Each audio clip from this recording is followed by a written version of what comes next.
any effort by the State Department to brief us on anything that might not be classified or any information, any progress that we could talk about next week that could come out of that? MS. Newland. I don't anticipate that we're going to have new information for the press before we have the ARB report, but let's just see where we go there. Question. Do you anticipate that you'll have new information for members of Congress? MS. Newland. Well, again, they've asked for classified hearings.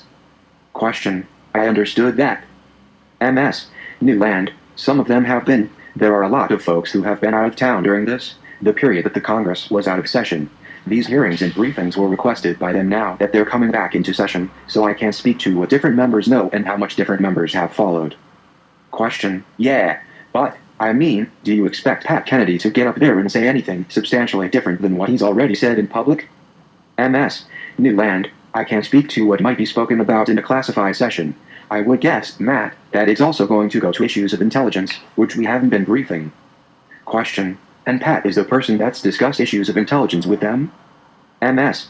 Newland. Again, Pat is the Undersecretary for Management. He can speak to the entire threat environment that we were working under, which included both unclassified and classified information. Jill. Question. Turia, the Congress has asked for a lot of documents, obviously. Can you give us an update on even percentage-wise how much the State Department has collected, how you're giving them these documents, or whether you're waiting to get everything together, compiled, and then you will give it to them? MS. Newland. Well, thanks for that question, Jill.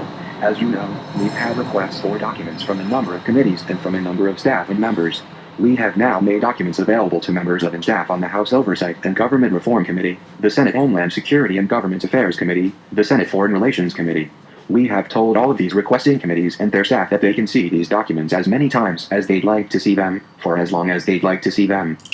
Our understanding, in fact, is that today Senator Corker of the Senate Foreign Relations Committee is reviewing documents at his request. So there have been some reports out there that we've been withholding information or that we've been limiting time. None of that is accurate. We've really done our utmost under the Secretary's instructions to be fully compliant, transparent, and open with the Congress. Question. And do they come over here to view them? MS. Newland. No, we take them up there to their classified rooms. Question. And same question really, and then and they review them, and then you take them back and await the next request to see them? MS. Newland. Exactly. We arrange whatever requests are needed after they've had a chance to take a first look. And sometimes you have staff looking and then they want their members to see, subset, etc. So we've been facilitating all of that. Question. Just on these hearings, I'm wondering, given the fact that the refrain from the Hill, or at least some members of the Hill, has been since this all began that the American people have the right to know, they deserve to know, was there any pushback from you guys when they said that we want to have these closed hearings rather than having open so that the American people could hear? MS. Newland. Well, as you know, relatively soon after the events, there was a set of open hearings. It's obviously up to the Congress who asks for what it wants to have. In this case, they've asked for a set of closed briefings and hearings, so we're going to comply with that. Question. Fair enough. I understand, but was there any suggestion from this building that, hey, if you really want the American people to know, maybe you shouldn't be held behind closed doors? MS. Newland. I think we are in the posture of complying with what the Congress is asking for to help them in their review and to be supportive of their understanding of the situation as we go forward. As we've said, we have the ARB running. We also have whatever the FBI will come forward with. So there will be a time to be as open as we can be about the findings of the ARB with the public understanding the need to protect classified. Please. Question. More clarification on the documents. There have been many different requests and sometimes defined with different parameters. How did you collect those documents? Is it the full collection of documents that has been asked for? Is it this committee gets exactly what they asked for? Or if you can get into a little more depth in terms of which documents go where and how many, and whether this is it or whether there will be more. MS. Newland. Whether this is it, there'll be more. I mean, that depends on whether the scope is broadened by committees. But in fact, whenever we have, particularly when we have classified documents requested, we have to do a full search. It involves both telegrams, intelligence reports, classified email, all of that kind of thing. And then we meet the requests that the different committees have, that the different staff members have. It's not unusual for a first set of documents to be reviewed and then additional things to be requested. All of that has to be gone through. So it's really specific to the requests as they come in. Question. Turia, there are currently Pentagon teams that are studying the situation in Libya to see how best an army, or Libyan army, can be built. Is the State Department involved in any way in these processes, or are you involved in any way in sort of restructuring Libyan security? MS. Newland. Well, first of all, as you know, there is a UN-sponsored effort underway to be supportive to the Libyans. We also have made bilateral proposals. We've had teams, Mil teams, and other teams out there offering support in all of the various categories where we often help transitioning countries, whether it's destruction of excess equipment, whether it's nationalizing the military, whether it is training, all those kinds of things. I think one of the issues, as the Libyans have been clear about, is that in the context of there being an interim government first and then having a relatively protracted period of establishing the current transitional government, they have been loath to make some of the larger structural decisions that would enable us to provide more help. But we are hopeful that, now that they have a fully agreed upon transitional government, that we will be able to do more together to help them meet the security needs of the country and to provide stronger population security. And we're open to doing all of that. Please, Margaret. Question. To Ria, when you're talking about this process, going up to the hill, delivering these documents, is there a Chief Benghazi point person at state? Who's doing this? It sounds extremely time-consuming. So who is focused on this specifically? MS. Newland. Well, there are a whole bunch of folks who, obviously, have to look at things to ensure that we've been complete. But as has been clear by our public presentations, Under Secretary Kennedy has the line authority for ensuring that we're fully compliant, and obviously, our Assistant Secretary for Legislative Affairs Dave Adams. Andy. Question. You mentioned that Senator Carter is looking at some of this stuff today. Is he the only person up there who's so far gotten hold of any of these documents, or have they gone to other offices as well? Can you tell how many? MS. Newland. I think I just did that about 5 minutes ago. Question. Did you? I'm sorry. MS. Newland. Maybe you slept through that piece, Andy. Laughter. I can do it again. Members and staff of House Oversight and Government Reform, Senate Homeland Security and Government Affairs. Question. Okay. I got that list. So it's actually gone up to all of these folks? MS. Newland. Correct. Correct. Yeah. Question. Okay. That was it. Right. MS. Newland. And again, with members in and out before they came back into session, we now have some members whose staff have seen documents who want to see them themselves, etc. Question. Okay. MS. Newland. Yeah. It's the usual. Question. Victoria, will the Secretary be appearing before the House Foreign Affairs Committee next week? MS. Newland. I spoke to that about 15 minutes ago. Question. Oh, sorry. It's just been posted on their website. MS. Newland. She is traveling next week, as you know. We just put out a message. So she will not appear, but I did give a list, at the top of this, of multiple briefings and hearings where Pat Kennedy will be appearing. Question. So just to make 100% sure, the Secretary is not going to interrupt her trip to come back and testify? MS.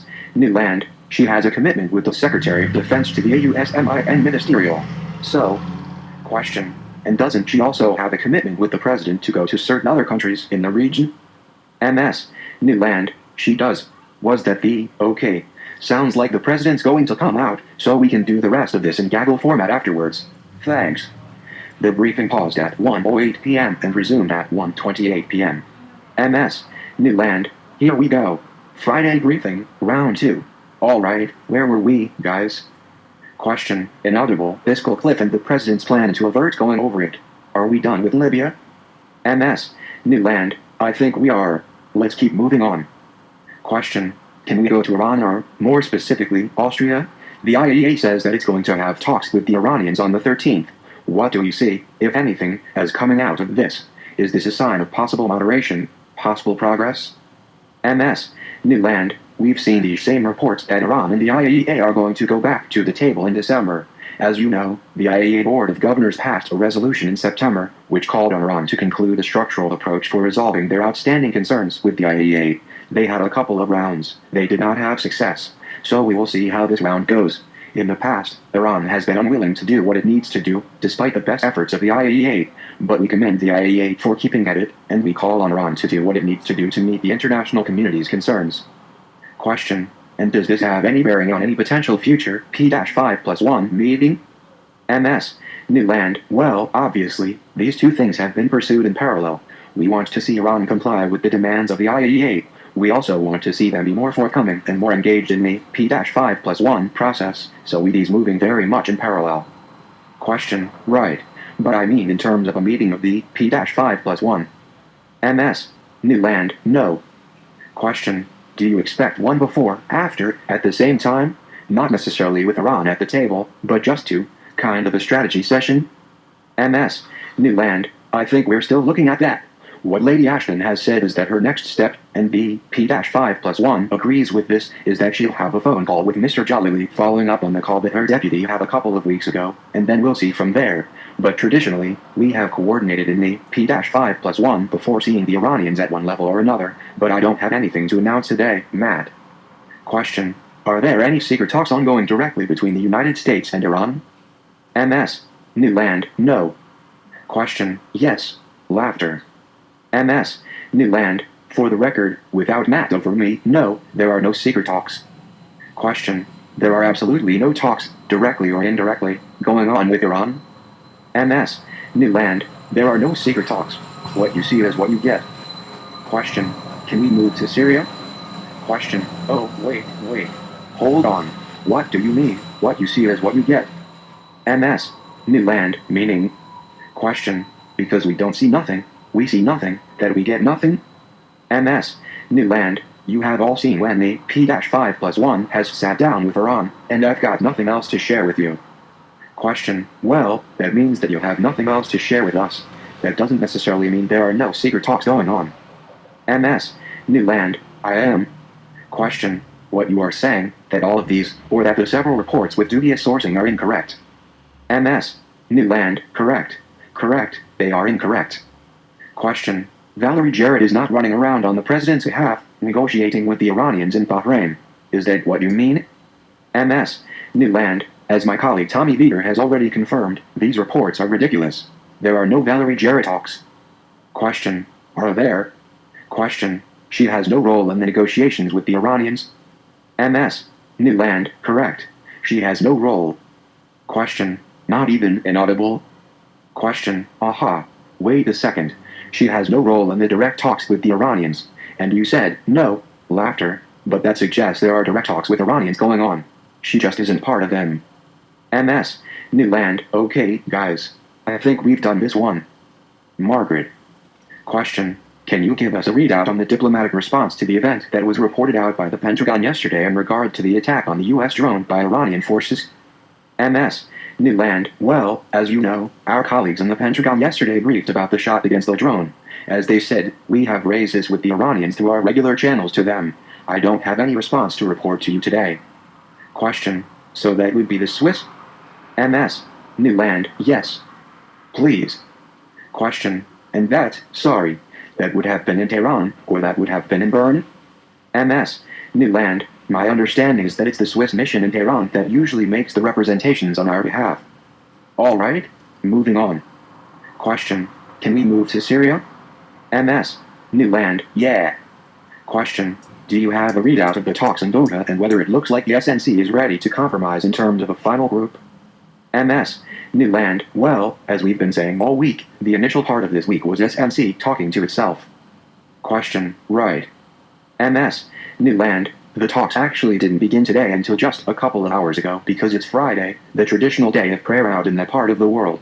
So they really only just gotten started in the larger plenary session, and we are not inside the room, as we said. But I think we need to give them a little time and space. Apparently, it is very focused, it's very vigorous, and there are a broad representation of groups participating. So that's a good thing, but now we have to see if they can come up with some results. Question. There were some reports coming out of the meeting that specifically the United States and some other countries are not demanding, but really putting pressure on them to leave this meeting with the formation of some kind of new council. MS. Newland, there is not a country represented in international observer status who does not want to see this meeting bring results specifically in the form of a more diverse, broader Syrian opposition leadership structure that is more connected to leaders on the ground, the situation on the ground, and that protects and advances the rights of all Syrians. We all want to see that. We're all putting up pressure on them to do as much as they can and not to miss this opportunity to come together in defense of the Syrian people. Question. Do you want them to stay there until they do? MS. Newland, again, this is their meeting. They've got to make those decisions. But we want to see, and the Syrian people certainly want to see, results. I'd like to also call your attention to the fact that while the Syrian opposition is doing this work on behalf of the Syrian people in Doha, the regime has, nonetheless, intensified its aerial bombing of civilian areas. It seems to be intentionally increasing its targeting of civilians. We are seeing intensified fighting and explosions in neighborhoods all over the country, but particularly in Damascus, including the fact that this fighting is getting closer and closer to government installation. So obviously, even as they attack their own people, the regime is losing more and more control, including in Damascus. Question: I forgot to ask about this yesterday. Did you have any particular reaction to President Assad's interview? MS. Newland. I wasn't asked for reaction. I think. Question: No, it was because I forgot to ask about it. So I'm asking now, do you have any reaction to his comments about him being Syrian, staying Syrian, born in Syria, will die in Syria? MS. Newland. Well, you know our view. Our view is that he needs to leave power, he needs to transfer power to a group that can take Syria into the future. That remains our view. He is living in his own parallel universe. Question: So just. Question: Do you support safe passage for him out of the country? MS. Newland. I think I said a couple of days ago that we understand a number of countries have made that offer to him. We haven't seen any openness or willingness on his behalf to do the right thing. Question: That wasn't the question. The question was, do you support safe passage for him to go somewhere to exile? MS. Newland. We're not going to get ahead of a decision by the Syrian people. Again, he hasn't shown any willingness to do that. A number of countries have offered it. We want to get him out of there so we can move on. That said, we also support accountability for him and for everybody else with blood on their hands. Question: But just to put a fine point on it, him staying in Syria, even in a non-leadership or non-political role, is not acceptable. He's got to get out of the country is what? MS. Newland. Look, we've obviously said, as most members of the Syrian opposition have said, that it's hard to imagine him staying in the country and not trying to be a spoiler and actually turning over power. Were he willing to have that conversation with his own opposition, that would obviously change the game, but there's no evidence that he's interested in walking that walk. Question: So your stance or your position now is that he has to leave the country and leave power, same as it was with Gaddafi? MS. Newland. Let's start with the fact that he's got to leave power. That's the only way we see things moving. Question: Victoria, on the talks in Doha? MS. Newland. Yeah. Question: You're saying that they're meeting, you're not in there in the meeting, but how are you kept abreast of what's going on in the meeting? MS. Newland. Well, we, like about 15 other countries, have relatively senior representatives there. We are meeting with a broad cross-section of Syrians who want to meet with us and with other countries who are there, so we're hearing about the process that way, and encouraging them to stay at it and get something serious done there. Question: Turia, there are some reports in the Western media now about growing revulsion, concern, etc., among Syrians about the opposition fighters who are carrying out atrocities as well. Is there any indication that the State Department has that the situation is worsening, that there are more atrocities, more violence on the part of the opposition fighters? MS. Newland. I don't think that we are in a position to really keep a tally here. We're obviously watching with concern reports by any Syrian groups or any international human rights organizations about human rights violations by any side. But I think you've heard a secretary say for many, many months, we've been saying here, other leaders have been saying that the way the Syrian opposition comports itself in this period will send a signal to the Syrian population about whether they can and should be trusted to lead a democratic transition, that we are all looking for.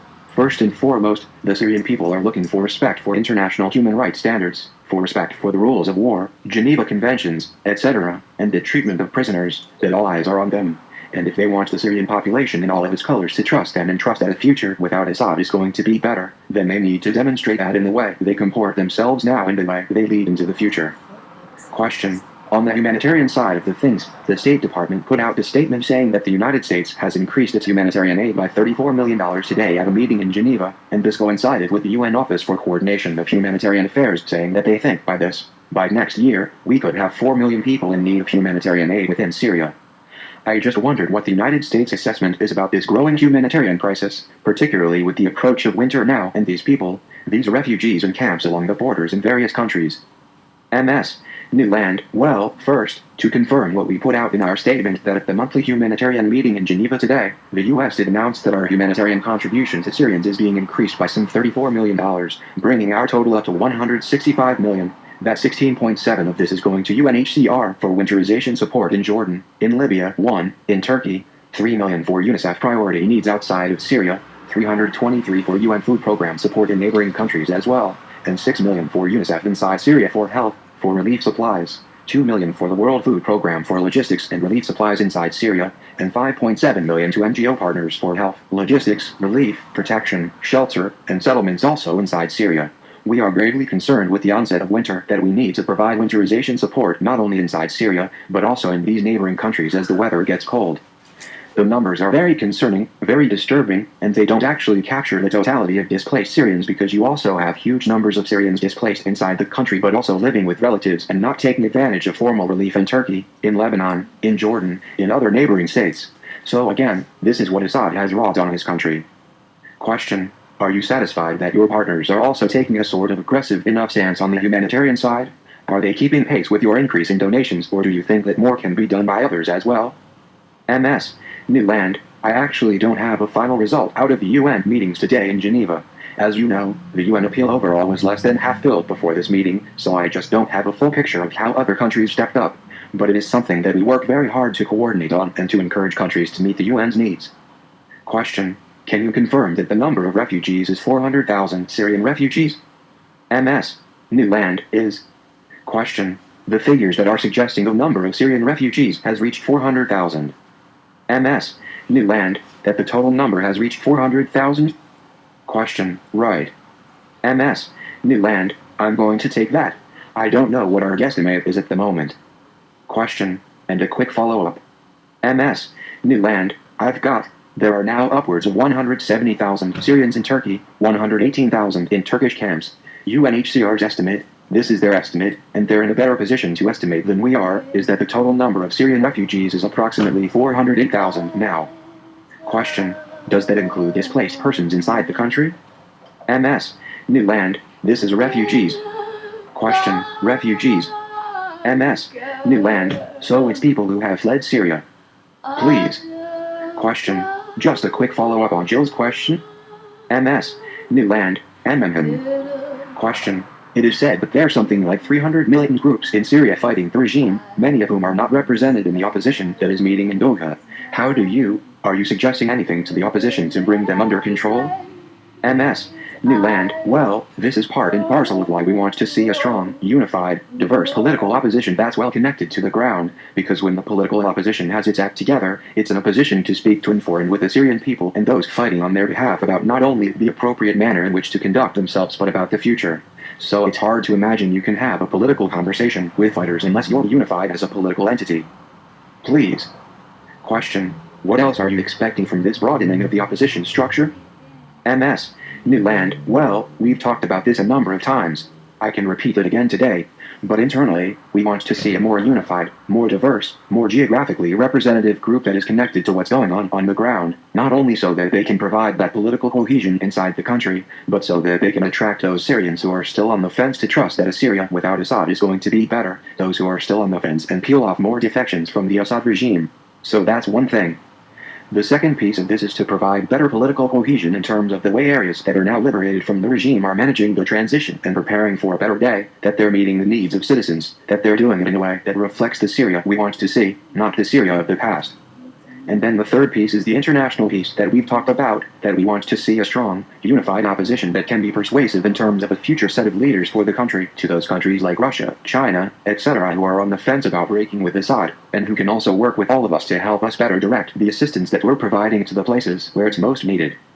Question: so the next step for them is agreeing on a transition plan that would be also comprehensive and MS. Newland, well, they have. As you know, on July 3rd they agreed to 7 principles, and then they agreed on a transition plan. And our sense from talking to them is that those documents are very much live and still the basis of conversation among this group. So the question has always been not starting from scratch again, but how you build on the work that's already been done, how you socialize it inside Syria, how you make it the basis of the way they operate inside Syria now and prepare for a transition. So it's a matter of broadening and deepening. Question: so it's just bringing people on board? There is nothing new you expect from them? MS. Newland, no. I mean, the question will be, once they've unified, how they want to take that work forward. Do they want to put more specificity on it? Do they want to start governing according to those principles in those areas that they control, etc.? Question: will the international community be, accept doing more things for them if they are united? I mean, MS. Newland, we have said that it will be easier to do more when we are better connected to a unified opposition that is itself connected to more Syrians on the ground. Question: do more even militarily? MS. Newland, again, you know where we are on that issue. I don't have any change of policy on that issue. Question: But one of the problems is, you were saying that you don't. One of the problems in not giving lethal aid is, you said, you don't know where these weapons would be going. You have to make sure they're going to the right person. If you are in touch with an opposition entity that has greater access and communication and coordination with people on the ground that are actually doing the fighting, that would eliminate, or at least kind of dampen, some of those concerns. MS. New Land. We're talking about a political leadership structure here. That's what we're talking about. That can lead Syria to a better political day. We don't have any change in our current approach, which is that we are providing non-lethal assistance.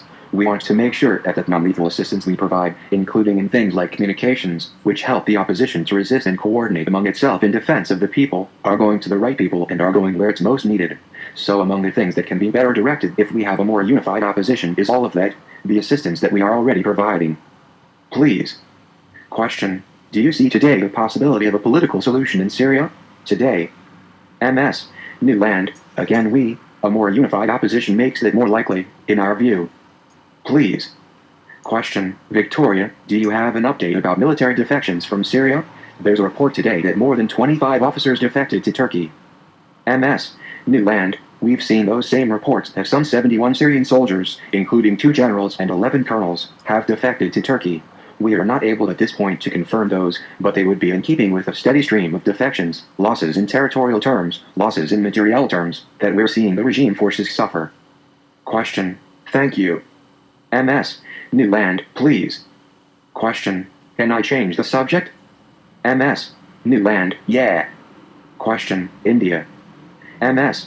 New Land, Question. The British government today has said it's going to halt all its aid to India from 2015, partly because of austerity measures, but also because, I think, there's a recognition that India is a country with a space program and maybe it doesn't need the same amount of aid as it has been having. I wondered specifically if the United States is also looking at, so now you have a very broad USAID program with India, whether there's any possibility that the United States might slash its budget to India, and more generally whether, in these times, tough times, whether you're looking at the overseas aid programs and ways of recalibrating that. MS. New Land, well, we're constantly, particularly in tough budget times, looking at ensuring that our assistance dollars are spent as well as we possibly can. You know that we've about trying to move, in as many countries as we can, from aid to trade, empowering individuals, but most of our programs are directed already in that, along that vector, supporting all of the kinds of things that we do in India, including the strengthening and deepening of the non-governmental sector, the health and human security issues.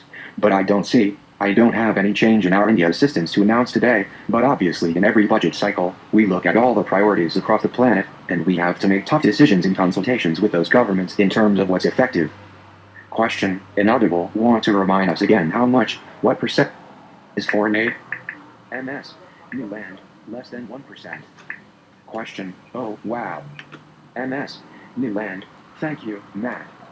Question. Just one question.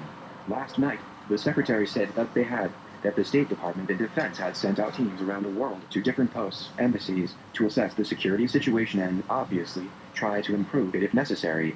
Are there any conclusions or have there been any steps taken, or is this still the assessment period? MS. New Land. Well, the teams have been going out over the last week and a half, so they are largely still out in the field.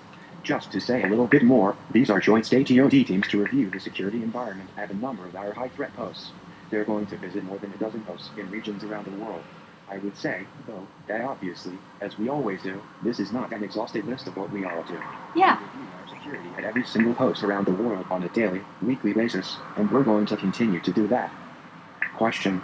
Is that just about, when you say review security, do you mean for diplomats and U.S. facilities overseas or also the security environment for Americans living overseas? MS. New Land. Well, we're looking at the security environment in general, so that means what's going on in the host country nationally in general. As you know, whatever decisions we make about our security posture generally also are reflected in the warnings that we give to American citizens about travel. Usually there's a direct correlation there. Please. Question. Change topic? Question. I have a planning question for you. We all know Secretary Clinton has said she's going to be leaving. I'm wondering if you have some sort of timetable you can share with us about what this transition will look like. MS. New Land. Not beyond what she has said, which is that she is committed to see through the term. She's committed to ensuring that the transition to a successor is smooth. But in terms of how the timing rolls out, obviously the first decision will be for the president to make a decision on the successor.